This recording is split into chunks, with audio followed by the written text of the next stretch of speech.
We're off. Welcome to the 15 Rate podcast, a very special episode with a very special guest. We've got commentator extraordinaire, Mr. David Hendon. Do you like me called David or Dave? Dave is fine. Dave is fine. Perfect. Lovely. Great. And we've got Scott, as usual, in Northern Ireland. Good evening, Graham.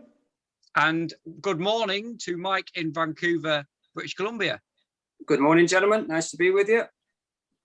Good stuff, good stuff. So, Dave, how are you, and how's the lockdown for you at the moment? Has it done anything for your work pattern? It's done not good things for my weight. I've put a lot of weight on, like a lot of people. I've been very lucky, obviously, working in the snooker world. It's actually tomorrow. It's a year since the Tour Championship was postponed, and I remember coming home from Llandudno, like a lot of people, thinking, what's going to happen? You know, it was very uncertain. We didn't know what was going to happen with the pandemic, never mind the knock-on effect for the snooker world. But there's been, as you know, there's been a lot of tournaments. World Snooker have done a fantastic job, I think, and Matchroom getting all these events on.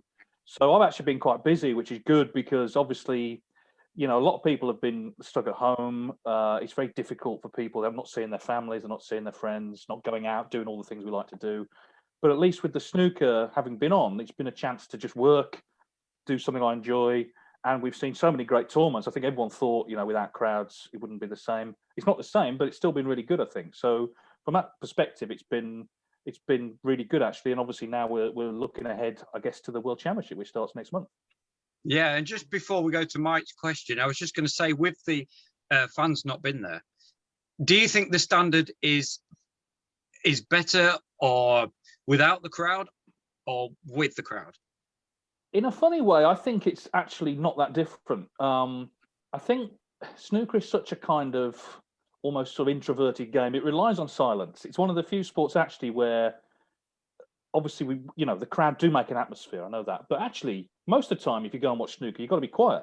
So actually, the fact that there isn't a crowd there, I don't think it's made any difference at all to the standard. I think what's interesting is we saw Jordan Brown win recently.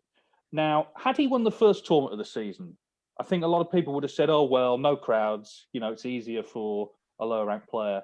But the fact is every other tournament was won by a top player. So it just really shows that, you know, the top players thrive under any conditions. So weirdly, I mean, I've been at a few of these events and it's very eerie in the arena. You know, it's just the players, the referee, a few camera people and, you know, commentators. So there's no more than 10 people maybe in the arena. And in some ways, in a strange way, I think it actually adds to the pressure because you're reminded you're on your own. You know, snooker's the ultimate individual game, and you're reminded it's just down to you. It is quite eerie, and it's even eerier when they play in the fake applause, which just is odd. So yeah, I think the standard has been as high as it would have been, you know, with audiences. Right. So we'll go to Mike. I think he's got the first question from him anyway. I just point out, I think you're spot on with the crowd thing. We think too much of it, but you're right. It's an individual sport. So, but get away from that for a moment. What got you into the journalism side? What got you into the journalism side of it, of the business? Well, I always kind of wanted to go into journalism, and I also really, like growing up, was a snooker fan. I didn't know you could make a living as a snooker journalist. But when I came out of university, it was essentially incredibly lucky. When I came out of university, I saw a job advertised, junior press officer at the WPBSA, and I got the job. So that got my foot in the door in professional snooker. And after a couple of years, I saw some opportunities opening up. Talk Sport had just launched, for example. They didn't have anyone doing snooker. And I sort of took the plunge to leave the WPBSA, go freelance. So I had a few early sort of contracts, a couple of sort of local newspapers, the Talk Sport one I got, and just built up a few sort of a little portfolio of work from that. So it was, I mean, I'd always been interested in journalism. I didn't know any way in to actually do snooker journalism as such, but that got me in. I met Clive Everton through being on the circuit and started to work for Snooker Scene, and things sort of spiraled from there really. And then I started doing sort of national newspapers as well. But really, it was just that job advert that I saw was the start of it. I mean, it was very, very lucky that it just came along as I'd come out of university and was looking to obviously start a career in something. Fantastic. Yeah. So right now, how would you assess the overall state and health of snooker? I think the professional game has probably never been healthier. There's a great vibrancy about the tour. The standards are higher than they've ever been, I think, in terms of strength and depth. Every final seems to be a classic now. We've seen what Judd Trump's doing is incredible. So the tour under Barry Hearn, he came along about 10 years ago, has been completely reinvigorated. The WPBSA are doing a lot of good work, sort of trying to reach out to other countries, spread the gospel. However, you've got to say, I know you're in Canada, Mike, but in the UK, when I was growing up, certainly, if you threw a rock, you'd hit a snooker club somewhere. There were loads of snooker clubs, loads of places to play. Now, that is not the case. I'm not talking about the lockdown, that's different, but actually in general, there are fewer places to play. A lot of clubs have been sold off and, sort of flats have been put up or whatever. So that's an issue, I think, in the UK. I know it's a world game, I understand that, but I think the professional game, which is what we see on the TV, very strong. Grassroots, not so strong. And obviously you've got to bridge the two because the grassroots bring through the future players. So it may be that future professionals come from other countries. China's the most obvious example because they have a big infrastructure there. It's a cultural shift, really. Snooker was a big part of the culture in the 1980s. It's not so big now in terms of just sort of general what people do with their leisure time. It is a bit of a concern, though. I mean, it'd be interesting if we fast forward 10 years, what the scene is. I don't know what it would be in Britain, That's an interesting point. I think Scott's got a question for you. And then I just wanted to ask Dave about the general, what do you think the impact of streaming services have had on TV coverage? And do you see streaming being the way forward in terms of coverage of snooker? Do you see TV being edged out and going more online streaming services? I think it's quite likely that will happen. I couldn't give you a time frame. We haven't yet got a sort of Netflix of sport. That would seem to me to be a winner, I think. Obviously, the reason we don't have it is because the TV companies still pay a lot of money to show on sort of normal TV, if you like. But it's certainly true, a lot of young. I mean, I know younger people who don't watch TV; they watch Netflix and that Disney Plus and all that sort of stuff. But having said that, I know that Amazon have shown a lot of tennis, and I don't think the audiences are actually that great. There is still a kind of tradition of gathering around the TV for live sport. I think a lot of people watch other TV on catch up, but sport is made to be watched live. So I think what the streaming, Matchroom Live is currently sort of going around the world. I think what it's good for is obviously countries that don't have TV broadcasts. We're quite lucky in the UK that we have a lot of broadcasters who show a lot of snooker. They show it online as well, but on sort of normal telly. But the reach now of snooker around the world because of streaming is incredible. I mean, when I was watching snooker when I was young, certainly the World Championship, they showed it you when they wanted to. So the BBC would come on at, say, 9 o'clock at night. They'd show you an hour. They'd go off for news night. You'd have to wait another hour. There was no red button. I mean, people complain about the red button. There was no red button. There was no internet. There was no Eurosport. There wasn't anything. You had to wait, and they came back and showed you what they wanted to show you. I think now with the net, it's fantastic. I know people complain, for example, when the BBC go off, but there are options to watch it now that there never used to be. And obviously streaming definitely, I think, is a big part of that, yeah. I've got to say I'm one of them people, Dave. When the BBC are covering the final, they stay with it and cut other programmes off. But when they're with the semi-final or quarter-final, say, oh, no, we're going to leave you now. And it's like, really? But if you're doing it for one match, surely you can do it for the rest of them. Well, I don't work for the BBC, but I suppose what they would say is they'd have to cater to people who don't like snooker. And I do sort of understand if you've been showing it for 4 hours and there's another programme that people are tuning in for, why people would want to watch that programme. What I would say, though, is they have a lot of outlets. So it's a bit odd. I mean, the red button isn't great, actually, because it takes forever to get into it. You can't get out of it then. You're locked into it. And I think, I know sort of older people are a little bit confused by it, actually. But like I say, nothing to do with me. No, I know that. So what, just steering away from that for the minute, for yourself personally, what was the best match you've commentated on in your career? Wow. Wow. I mean, obviously your mind always goes to the World Championship just because it's the biggest event. I think the final, it's only 3 years ago now, Mark Williams and John Higgins. That was a very special occasion. The quality of snooker was really high. It was obviously very close. I did the final session for Eurosport where Higgins just made a series of miracle clearances.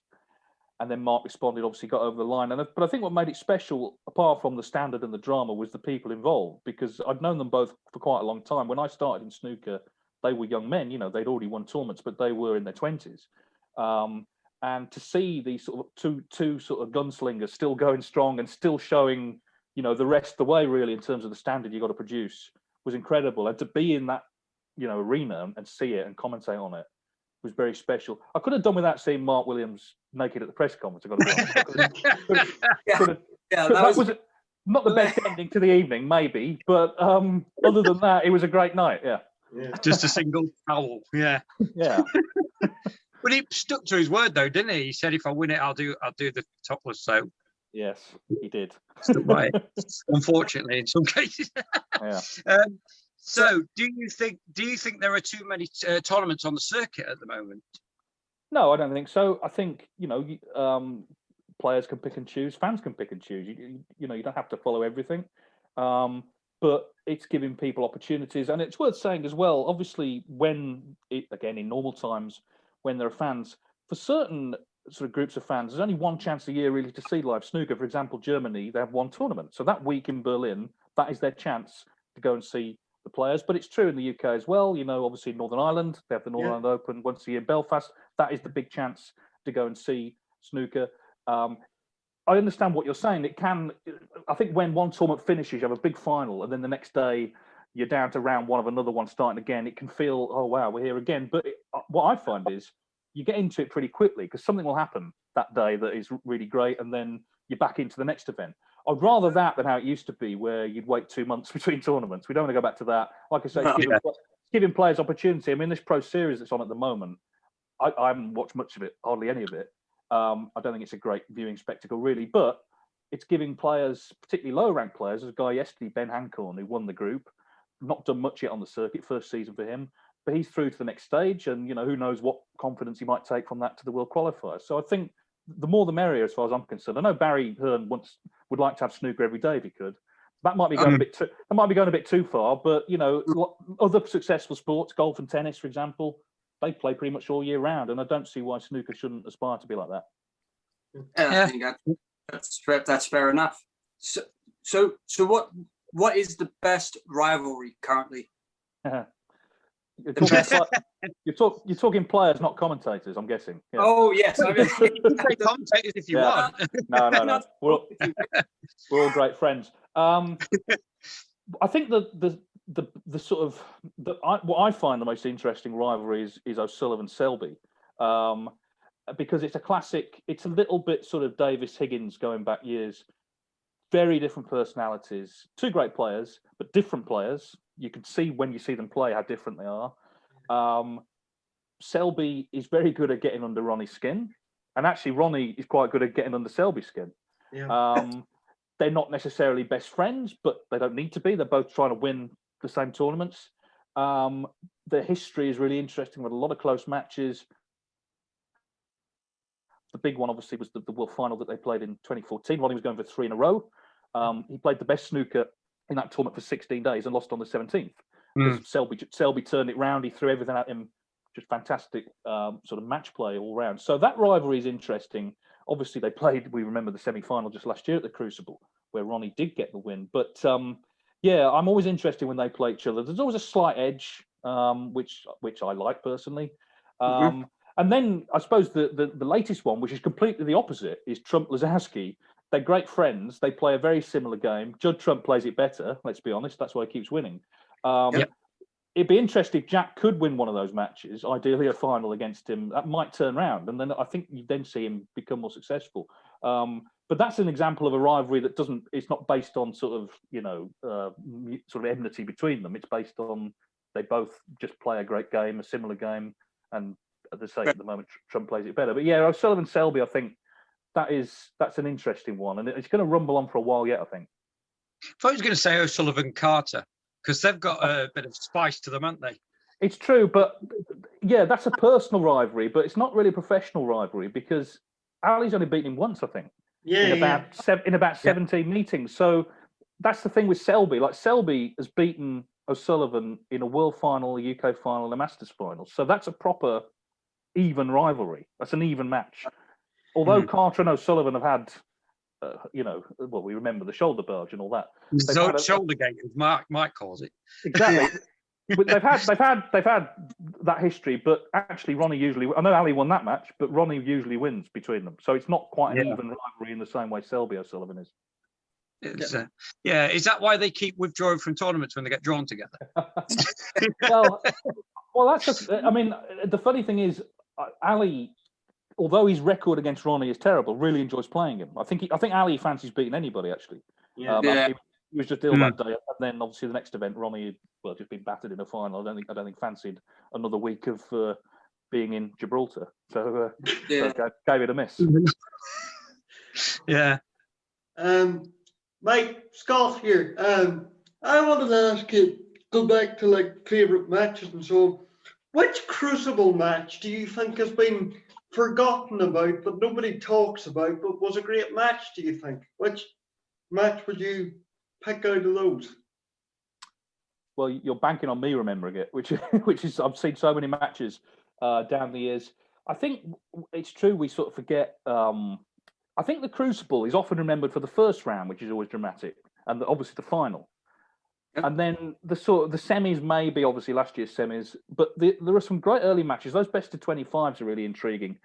The one that springs to mind, I don't know whether it's been forgotten or not. I think Martin Gould would like to forget it.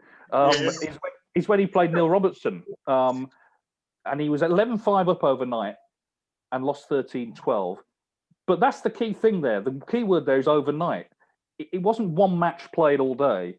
He had a whole night. He said this when he lost. He said, I'd never been 11-5 up in the World Championship before. I didn't know how to cope with it. And a really terrible thing happened in the morning for him, which was that Steve Davis beat John Higgins. Now, Davis is a legend and, everyone knows that. But Martin Gould is thinking, if I beat Neil Robertson, I've got Steve Davis to reach the semi-finals of the World Championship. Against John Higgins, he'd be a massive underdog, but he'd be favourite to beat Davis at that point.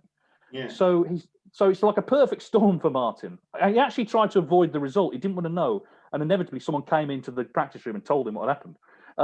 So he's got all that in his head. He thinks, I've got 2 frames, and I'm probably going to be in the semi-finals of the World Championship. And of course, Neil Robertson came back. There was an incident where the referee picked up the cue ball. Accidentally, and that's threw Martin off. And Neil had checked out of his accommodation already, but he came back and won. So that match, I'm not saying it's forgotten, but that match really, if you're going to show someone what the drama of the Crucible, the unique drama of the World Championship can do to someone, that's the one to show them, I think, because as I say, if that had just been played from start to finish and it was 11, Martin would have won guaranteed. But the fact he had all night, he had the Davis result and all that in his head, and kind of had this meltdown. That's the World Championship, I'm afraid.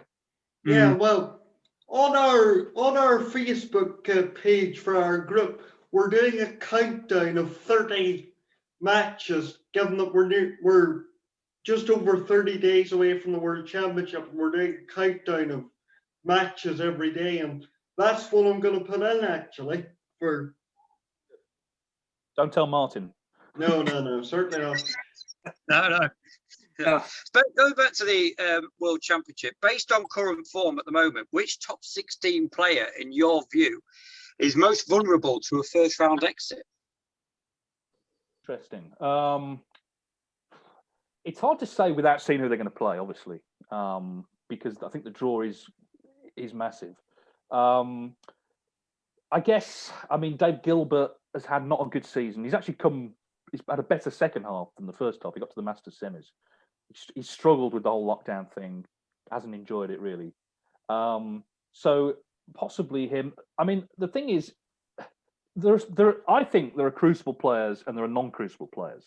So there are players at the Crucible who, you just fancy to win matches. Mark Selby's an obvious example. People like John Higgins, the people who've won it basically. And I think Kyron Wilson's in that bracket as well. And then there are players who do well in other events but seem to struggle in that one. Mark Allen's an example of that. He lost to Jamie Clark in the first round last year. He's only ever been in one semi-final. Steve Maguire is another one who I think he's underperformed there. So I think I would say the vulnerable players, it's not necessarily about form, it's just about the World Championship. I mean, Maguire's lost a few first rounds, actually, thinking about it. He lost one last year to Martin Gould, actually. So it would be one of those players, I think. It would be someone who just doesn't seem to, for whatever reason, click with that venue. Well, we were thinking Ding, who's noticeable at the moment.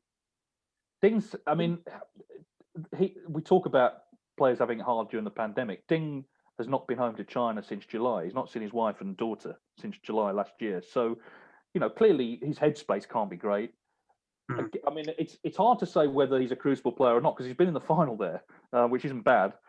But he's one of those players, I think by now you might have thought he would have won it. He's probably the next name on the list of best player not to be world champion, I guess. I'd love to see him come good. It would be a real shot in the arm for the game. But based on this season, I don't think you would tip him really with any great confidence. No, exactly. So, in the words of your co-commentator on Eurosport, when he missed an easy red, he missed a sitter to left corner against Shangzhou when he lost that match, and Phil Yates said, "Oh dear me." It was just his expression, it was just great, But that says it all about Ding, doesn't it? He misses a sitter and then he goes out the tournament.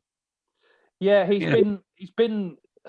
had a really good career objectively, but you just feel, I think, because he broke through so young and just how good he is, that there've been opportunities maybe to have won more. There's still time. I mean, by sort of modern standards, he's actually quite young. But it's that one, isn't it? It's the World Championship, and I if you said, do put a gun to my head, do I think he'll win the World Championship? I'll probably say no now, actually. Yeah. So earlier on, you referenced Jordan Brown. So I was wondering, where do you have his Welsh Open victory win as regards to like all-time upsets? I think it's very near the top. Very near the top. There was no sign of it coming at all, really. I mean, he'd made steady progress. I mean, it's worth saying Jordan is in his 30s, but I think this is only actually his fourth season on the tour. He was on the tour initially over a decade ago, dropped off after one season because they didn't have the 2-year card before Barry Hearn came along. Correct. Got back on a few years ago. He got to the Crucible last year. He got to the quarters, I think, of the German Masters in January. So there were signs that he was improving, but there's a big step to go from that to suddenly not only winning the tournament, but who he beat. You can't say the draw opened up for him. He beat Selby, Maguire, and then Ronnie in the final. That was the thing, to beat Ronnie O'Sullivan in the final and play really well also. It wasn't just that Ronnie struggled. I mean, Ronnie seemed to take control of the match actually in the evening. Jordan won the frame before the interval and then made a fantastic break in the decider. I think, it's very near the top of all-time shocks. I think he was 750 to 1 at the start of the event to win it. Yeah. There was just no sign at all that he would win that tournament. I don't think anyone, in all seriousness, would have predicted it at the start. And probably not even by the time of the quarterfinals. I don't think anyone would have really predicted it. So, I think it's one of the all-time upsets and gives great hope, I think, to other players down that area in the rankings. They think, well, if Jordan can do it, why shouldn't I? It was incredible. It was incredible. Sorry, Scott. Another thing, too, was our papers in Northern Ireland were going mad for about 3 days afterwards. Like, our sports pages were absolutely full of it. It was superb. Really good for the game locally, I thought. No, that's right. And I think also, I mean, he had such a relatable story. He tried his hand at it when he was young. It hadn't quite worked. Worked in a petrol station, did an honest day's work, And I think people sort of relate to that stuff. They understand it, and then he got back on and fantastic. I mean, I'm glad that he got that coverage because it was such a great performance. Well, that was the way he did it as well. Like you said, the way he got through the deciding frames, and he got through 3 or 4 deciding frames in that tournament? 5. Okay. 5 deciding, and he beat Selby on the final black the way he did. It's just, but this is another question we asked Chris Henry. Would he have won that tournament against Ronnie with the crowd there? Well, we'll never know. Chris Henry didn't seem to think he would.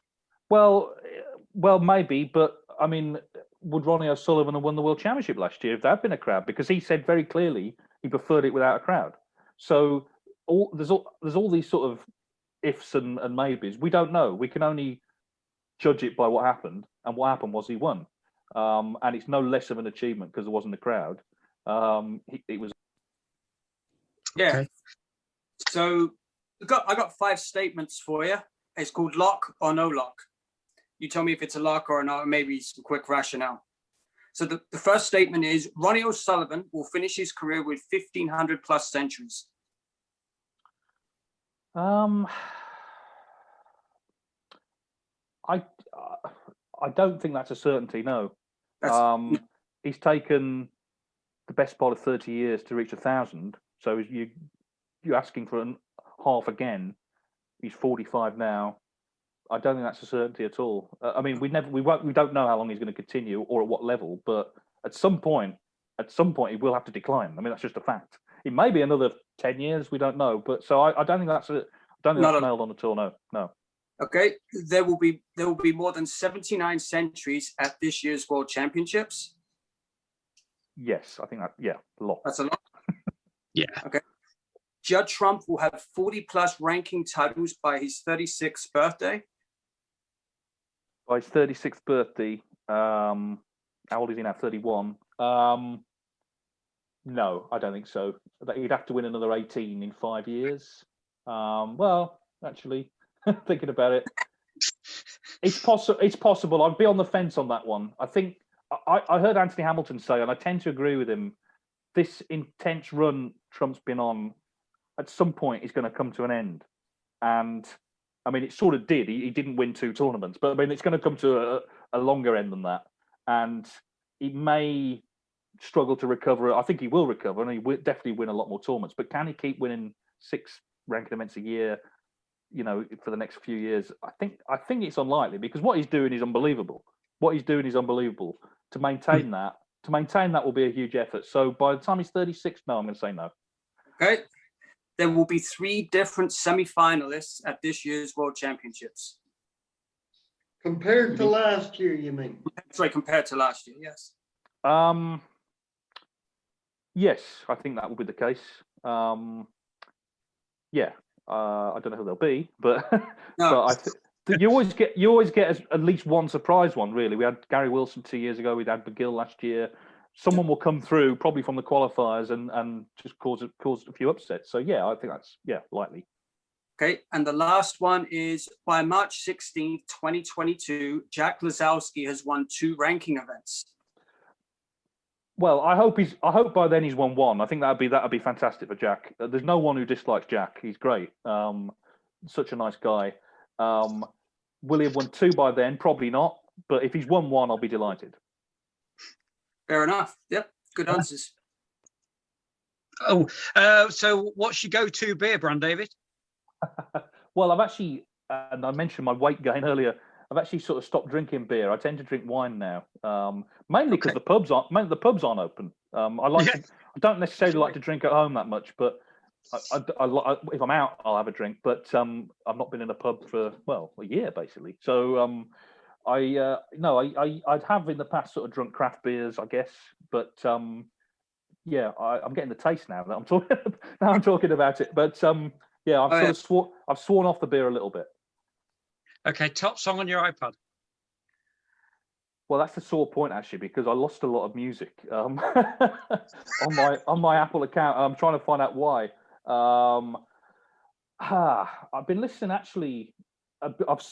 From the music I've been able to salvage, I've actually been listening to someone I haven't listened to much, not his solo work, and that's Paul McCartney. I know it's not very contemporary. All right, but to me out there, Dave. Yeah, but actually he's had this side project called The Fireman. Which Electric Youth. Exactly, and that is fantastic actually. And there's a song on it. I'm trying to remember the name of. It'll come to me. What's it called?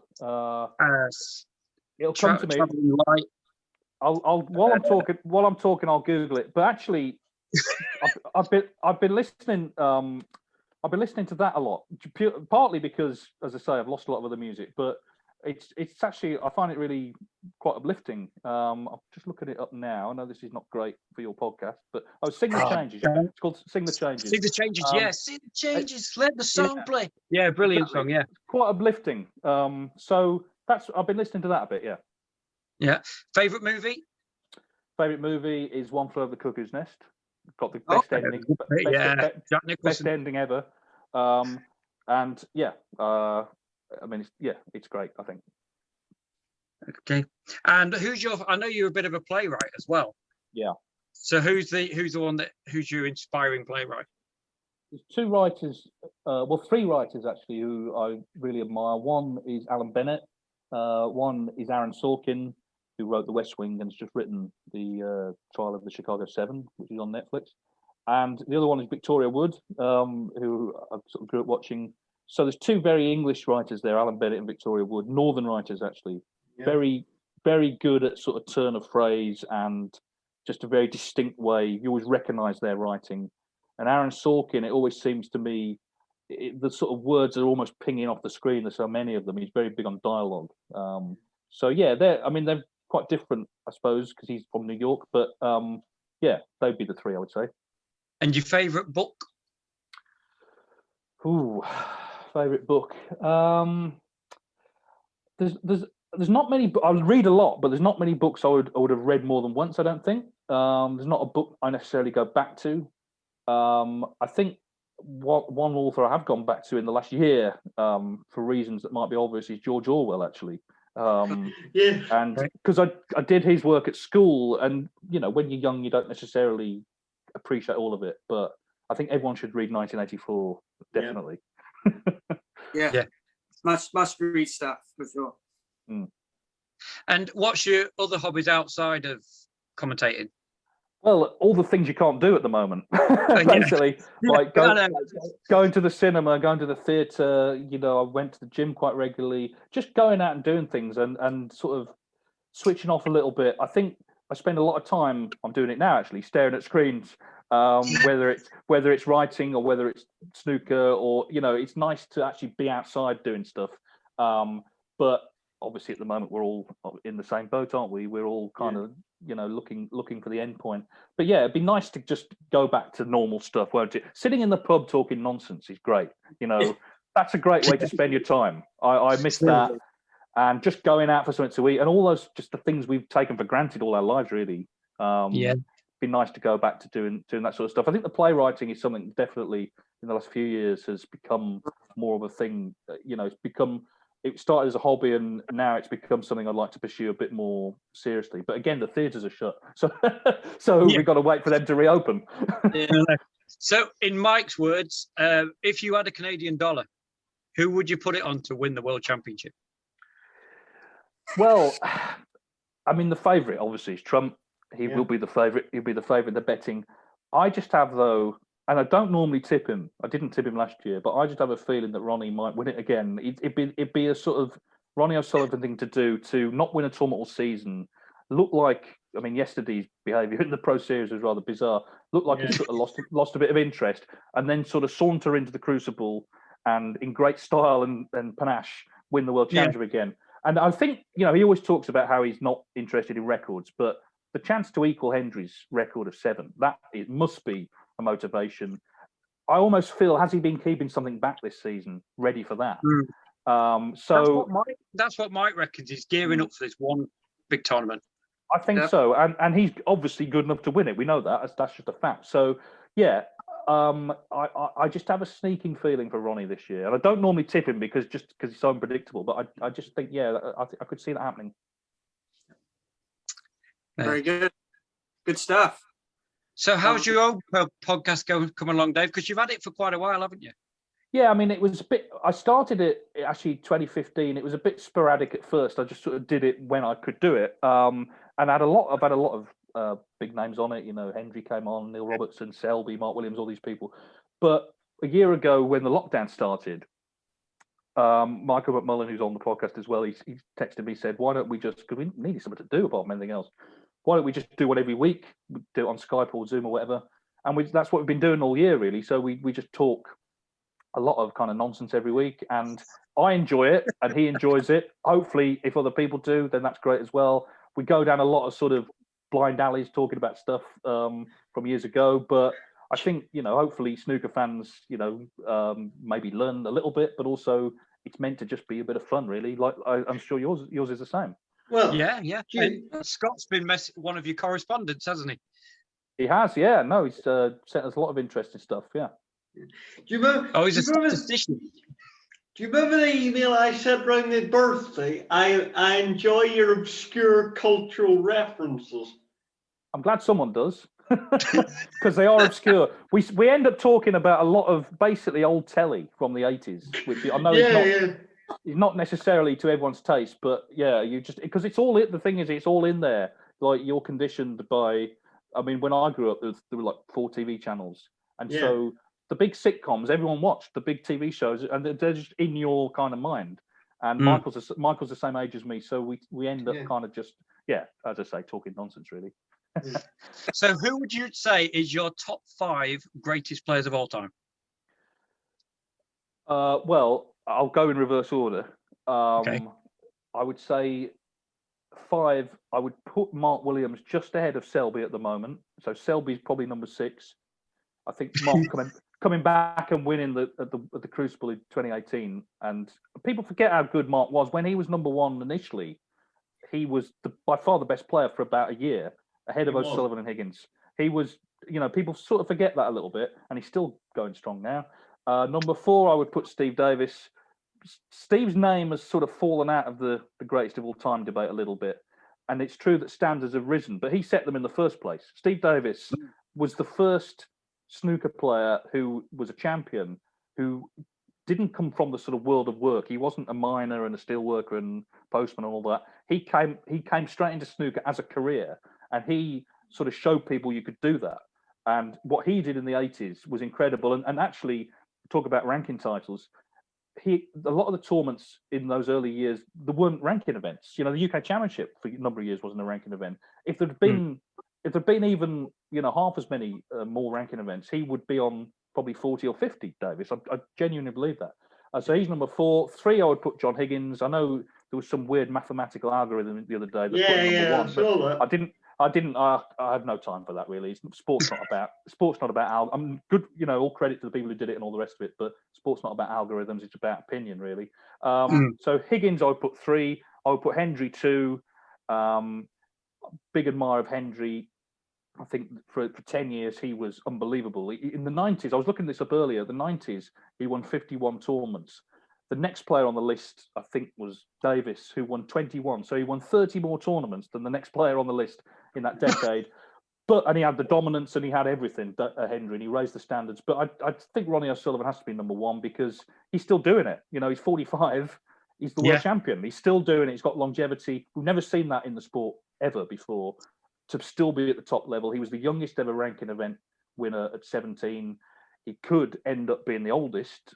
Ray Reardon won one when he was 50. So go forward 5 years. Wouldn't surprise me if Ronnie won another one. That would be unbelievable, really. Well, Mike started a topic question as well. Did you say about Mark Selby being at 6? Or you said Mark Williams above Mark Selby? Just about, yeah. Yeah. Mike's question was, is Selby an all-time great for you? Definitely, yeah, definitely. He's won 3 world titles in a very, very difficult era. He's won the Masters. He's won nearly 20 ranking events. He was world number 1 for 4 years unbroken, which is extraordinary.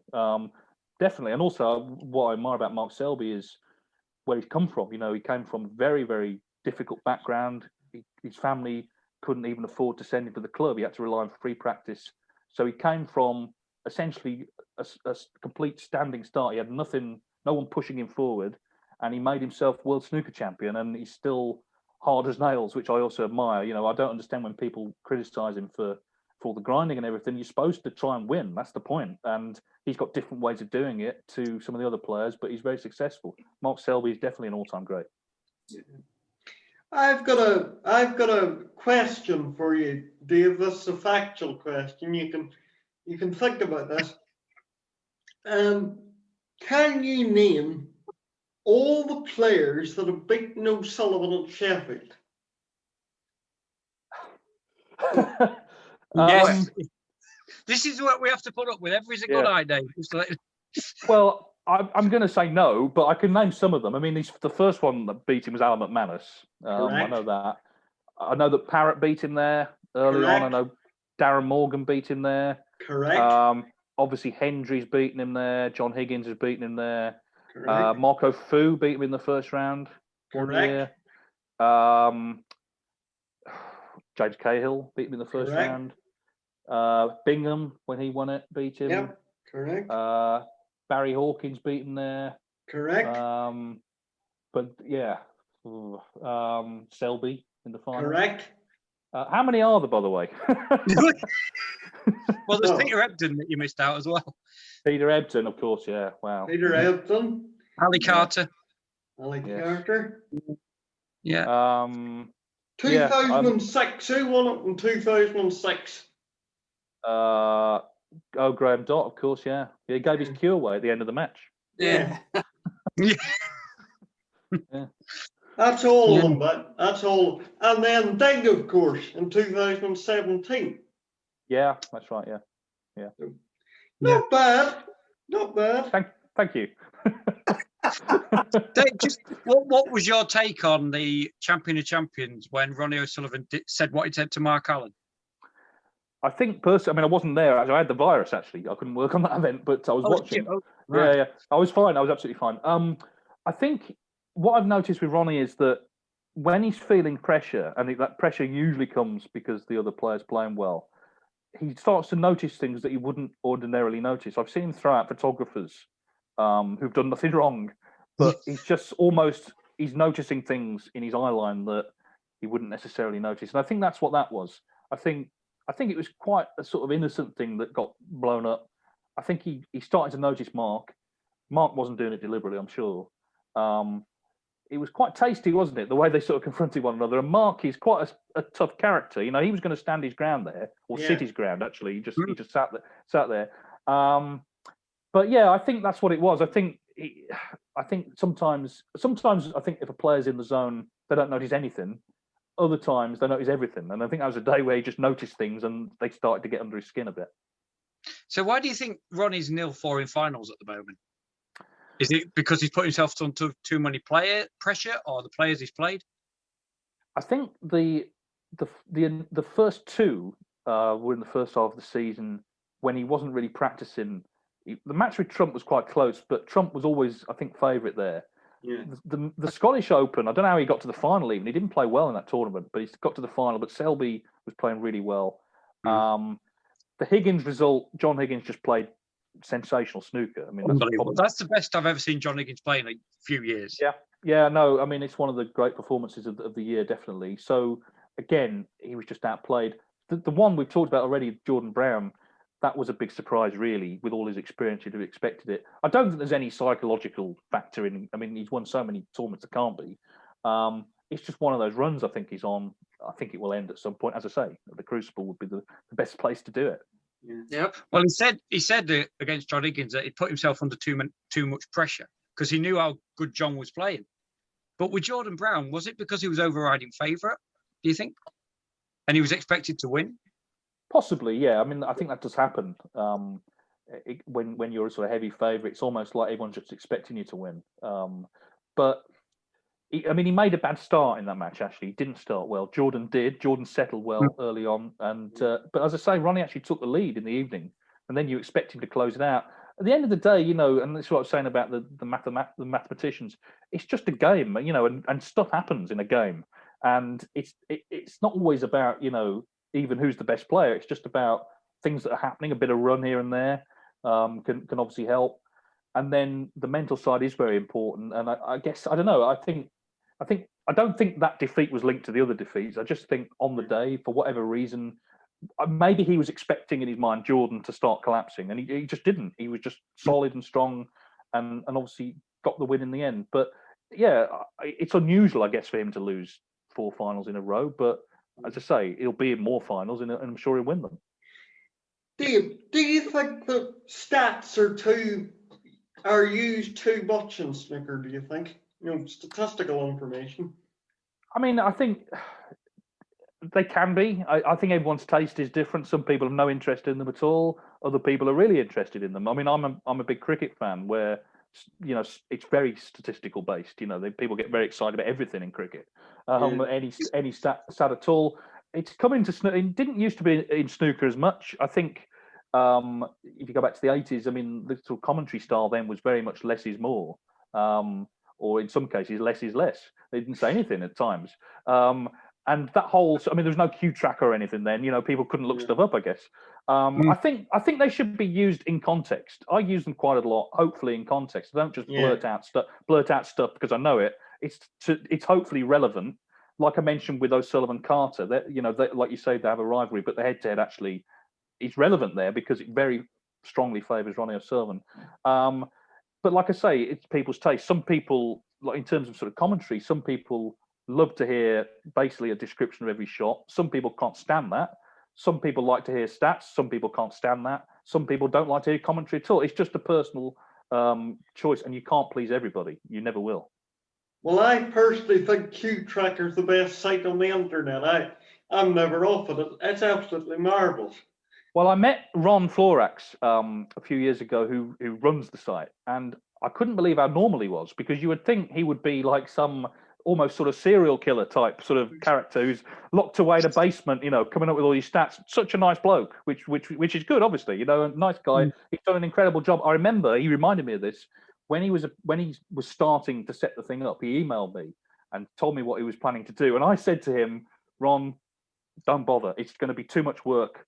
Thank God he didn't listen to me, because, as you say, it's an amazing site. And the moral there is, don't email me asking for any sort of motivational tips, because I'll just say don't do it. But thankfully he did it, and you know, I think I agree with you. It's fantastic.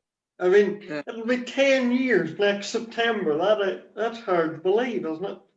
No, well, very good. And he's kept it going, and like I say, he's managed to stay, you know, not go insane, which is to his credit. And then Chris Downer with the almanac. What is that?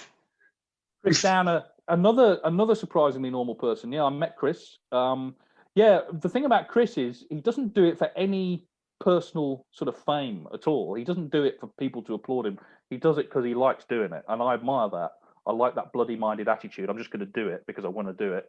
And again, the thing is, it's not so much updating it, which he does every year. It's just started the thing. When he sat down on that first day, he'd be like sort of, you know, Charles Dickens starting Tale of Two Cities. Like, literally, the first words have got to be written.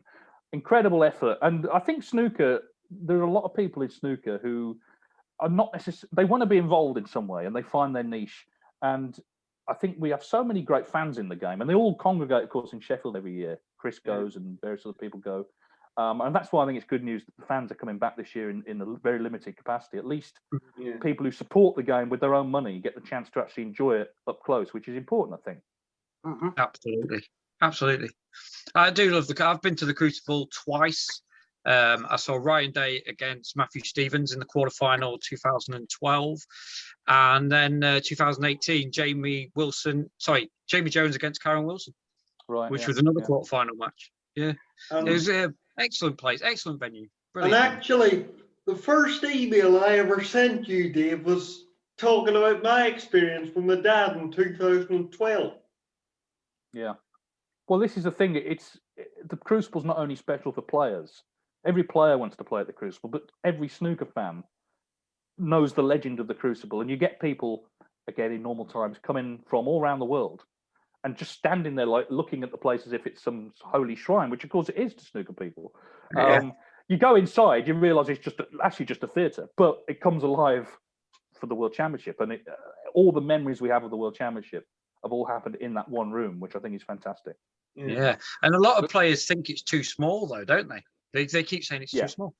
Well, it is really. I mean, you would never, if you were just choosing a venue now for a tournament, you would never pick that place. But that's not the point. It has the continuity, and actually the fact that it's small adds to that intimate atmosphere, adds to the pressure. The fact that you can hear the sort of old ladies on the front row talking about you, the sweetie rappers, all that stuff.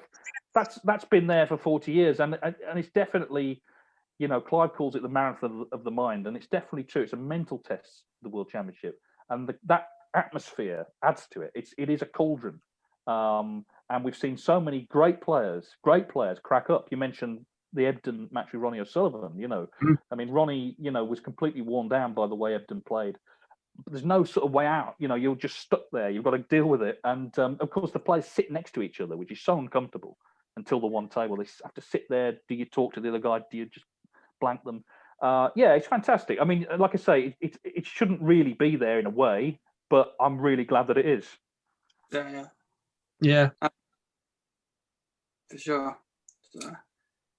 You think it'll ever move, Dave? Well, forever's a long time, isn't it? I mean, at the moment, the contract is, I think, to 2027 or something. Yeah, the 50th anniversary year. Yeah, I mean, listen, eventually it probably will. I don't know when. Hopefully not in the near future. I think a lot depends on the BBC. If they continue to be the host broadcaster, they want it in the UK, and there's no reason really to move it from there. There's no benefit to them to move it. Barry Hearn has said he doesn't want it on his gravestone. That he's the man who took snooker from the Crucible, which is great. Obviously, he's got an emotional connection with Steve Davis there. So I hope it stays there as long as it can. I think it would be, you would lose something definitely if you took it away. Foldsy. Oh, sorry. I was listening to Foldsy the other day about, World Championship possible winners.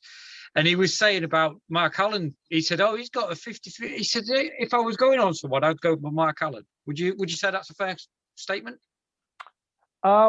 He wouldn't be in my sort of immediate shortlist. I kind of said earlier, he's never really done anything there. He's been in one semi-final. I mean, I think Mark Allen's a fantastic player, but he's never really done it at the Crucible. And I think those multi-session matches, they don't suit everyone. There's some players they do suit. We know who they are, the Selbys, the Higginses. I think Karen Wilson actually is another one. But maybe, some players just don't perform at their best in the longer matches. But look, no one really saw Stuart Bingham winning it, did they, when he won it? If you can play well over the 2 weeks, you can win it. Joe Johnson played the best snooker of his life in 1986 for those 2 weeks. At the best tournament in the world. It can happen. And Mark Allen is good enough. He's absolutely good enough, but I wouldn't personally put him forward as the likely winner at the moment, no. Okay. Here's a trivia question for you again. What year was that Mark Allen semi-final? It was 2009. Correct. Yeah. Lost to John, didn't he? He lost to John Higgins. He had him on the ropes a little bit. He was a long way behind, as I remember. I think it was 13-3 or something. And then he started reeling frames off. And I think actually a lesser player might have crumbled, but John Higgins obviously already, won the tournament a couple of times and didn't crumble.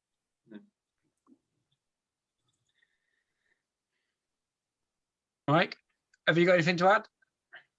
No, I was just it's been an interesting conversation, and hearing some of the things that we've talked about on our podcast and hearing it here, it's very interesting stuff. It's such a unique world, like the snooker world.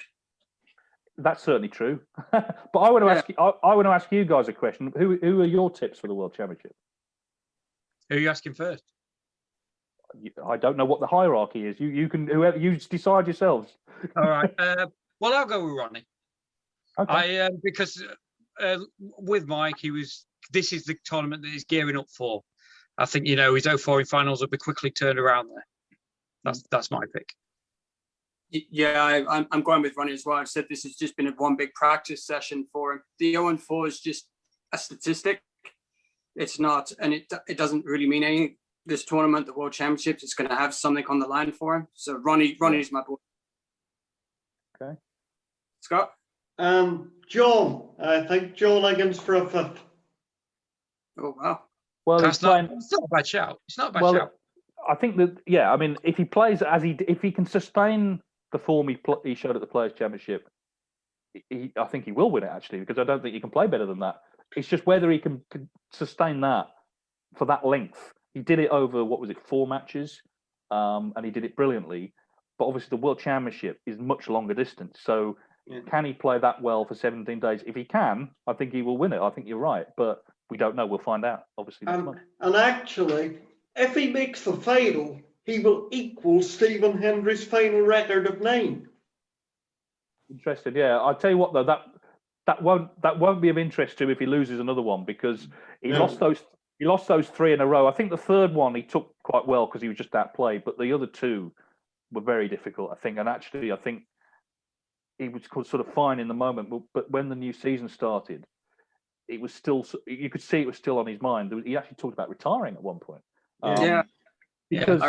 Because you know, I think obviously the World Championship is so far out in front as the main event, and you know, we look at Jimmy. You know, Jimmy got to 6 finals, didn't win it, but John Higgins, even though he'd won it 4 times, to lose 3 finals in a row was tough for him. Yeah. Could he play Ronnie in a final? Is that statistically possible? Because it's 20 years since they played in 2001. I wonder, is that possible with the seedings? I think. I don't know. Obviously, the seedings can change. They will change at the Tour Championship. But I mean, that would be interesting. I'd love to see actually Trump and O'Sullivan in the final. That almost feels like a sort of decider as to who is actually the game's top dog. Is it still Ronnie, as it has been all these years, or has Trump now taken over? And there's only one place to settle that. That's the Crucible. That'd be a fantastic final. But 1v2 in terms of seedings. 1987. There you go. Once in a final, 87. Joe Johnson, Steve Davis. That's the only time the top 2 seeds have played there. So it seems unlikely on that basis it's going to happen, I guess. Do you know, Dave, what the longest match at the Crucible was? I would imagine it would have been the 85 final. Correct, sir. It was 14 hours and 50 minutes. Yeah. Because we were talking about the Cliff Thorburn and Terry Griffiths one that lasted till 10 to 4 in the morning, of course. Yes. Well, the only slight thing sort of in their defence was the final session started late. I think the final session started about 9 o'clock. It's still a late finish, given that. But they didn't go on at 7 as they were supposed to, because there was another match. In those days, they didn't pull players off. They just let them carry on. Yeah, late enough, I think, to be playing snooker. I think I'm right in saying that Cliff was a long way in front and just couldn't close it out. And obviously Terry was hard as nails as Cliff was. So no footage exists, mercifully, of that. And interesting that match. That's the match he made his 147 as well. Yeah, it must have felt a long time from that when they finished. He did make the 147 at the start. One of the great snooker moments. There's so many things other than the break to think about. Bill Werbenek peeping around the wall. The big bear hug that the three of them have at the end with Terry. And my favourite bit is Cliff grabbing his fags at the end. That's such a 1980s thing to do. You couldn't do it now. You'd probably be arrested. But he grabbed his fags and sort of gave the salute. And fantastic. Yeah, but one of the best breaks that remains at the Crucible is still that Alex Higgins 69, isn't it? Against Jimmy. It's the thing about the break was the position in the match. He was a frame from going out of the tournament in the semi-finals. So and his white ball typical Alex. Yeah, typical Alex. Death or glory. Every shot was death or glory. Unbelievable. I heard someone. I was sort of at a dinner that Jimmy was at, and someone was saying to him that actually Alex maybe wouldn't have made the break against anyone else because almost subconsciously he's thinking, well, if I don't pop them all, at least Jimmy's in the final, sort of thing, because they were such great friends. Whether that is true or not, I don't know. But no, I mean that was an unbelievable, strange break. I mean, it was some of the shots he played. You don't play really, but he played them, and he obviously won the tournament. Ronnie's 92 in the final in 2012. Where does that rank in comparison? I think that was at a different stage. Obviously, he wasn't fighting to stay in the tournament, but it was still an impeccable break. I mean, that break sort of maybe isn't talked about enough. We remember maximums, we remember sort of clearances, but that was just sort of skill, really. Fantastic break. Super. Well, what was the best final for you? The 2018 one was out of everything. I think so. In terms of quality and excitement, obviously, people, the Black Ball final cannot be beaten in terms of how it finished. You'll never beat that. But I don't think objectively the quality of the match was as strong as a lot of the other finals. 2018, definitely. Actually, 2011, Higgins and Trump, that was a fantastic match. 03? What about 03? 03, yeah. I thought Ken would win because He'd won so many deciders in that tournament, and it just seemed written in the stars. The problem is in sport that doesn't apply. You've actually got to win. And Mark Williams, obviously was such a great match player. We've had a lot of finals. I mean, we want close world finals. That's what people want. We've had a few that have been actually quite one-sided. Obviously, the last 2 years actually. I hope this year's whoever's in it, it is close because they're matches you remember for decades. Actually, I mean, we still talk about that Black Ball final. Dennis does anyway. But a lot of other people do, quite rightly, because it was an incredible moment for the sport, and those sort of moments elevate the sport out of the sort of snooker ghetto and become part of the wider consciousness. And that I mean, we've all seen it many, many times, but that was an incredible. I'll tell you what was incredible, actually. The three pots before the black, the brown, the blue, and the pink, were all fantastic. At any stage of the match, never mind the decider, because again, if he misses any of them, he's probably lost. Dennis, that long brown just seemed impossible. Yeah, Dennis was a great player. I mean, you always think of him wagging the finger and waving the cue, but he was a great player, Dennis Taylor. He won the World Championship wearing glasses, which earns my admiration. Because and mine, of course. Yeah, that in itself is actually really impressive to me. And to beat Steve Davis, who at the time was going for his third in a row, I mean, yeah, incredible. But I mean, that's all part of folklore. The good news is we're still making new good memories. It's not all about that. There's still fantastic snooker to watch now. And then, of course, he did that great comeback against Alex Higgins at the Masters. Yes. Well, what happened there was he was 8-5 down at the interval, I think, and he went backstage, and Alex's family and friends, I think they got the champagne out already and some sort of cake. I mean, it was all getting ready to celebrate with Alex. Now, Dennis, one of his great sort of personal facets as a competitor was anything like that would fire him up. He would be, I'll show you sort of thing, and he did, and he came back and won 9-8, and the champagne went flat, I guess. I've heard that story, Dave, as well. But one final that I come back to is the Stephen Hendry Ebden one, 2002, where Ebden was 17-16 up, missed that black for the title basically, and then come back to 17 all. Hendry made a great clearance, and then went on to win the match, Ebden, in that final frame. Yeah, I think that final was interesting because Hendry had almost, in his mind, already had his final. He beat Ronnie in quite an ill-tempered semi-final. There'd been a few things said by Ronnie before the match, and Hendry was so intent on beating him, and basically, I've beaten you, sort of thing. I've done my talking on the table, sort of thing. And he did do that, and then he's gone into the final almost taking it for granted a little bit. He'd beaten Ebden in the final before. He always used to sort of beat Ebden on the big occasion. Suddenly, I think Ebden was 4-0 up or something. And Hendry, he was. And Hendry's suddenly thinking, what's happening here, sort of thing. And he never really got over that. Obviously at the end, when it goes 17 all, you think Hendry's going to win. But in a way, sort of snooker gods, our old friends, the snooker gods, were sort of saying to him, well, you didn't take it seriously at the start of the match, so you're not going to win it, sort of thing. And also Ebden, I mean, I never thought he would win the World Championship because talk about intense. I just thought he cannot maintain that intensity for 17 days, but he did, and he won a great semi-final as well against Matthew Stevens. Yeah, 17-16, wasn't it? Yeah, he made a fantastic break late on in that match when he could have been out as well. So, yeah, I mean, he's one of those players, Ebden, who, on the balance of his career, he should have been world champion, and that year he was. Yeah, it was amazing. That's the last decider in the final, though. That's 19 years ago. That's right. Yeah. Well, we do another one. That's what that tells us. Yeah. I'm sure. As Scott said, a black ball final again. Oh yeah. I'd take a decider, but if it goes to the black, I'm happy with that as well. Yeah. Yeah, definitely. So, Dave, well, I just want to say thank you for taking the time to come on and talk to us. It's been a pleasure, sir.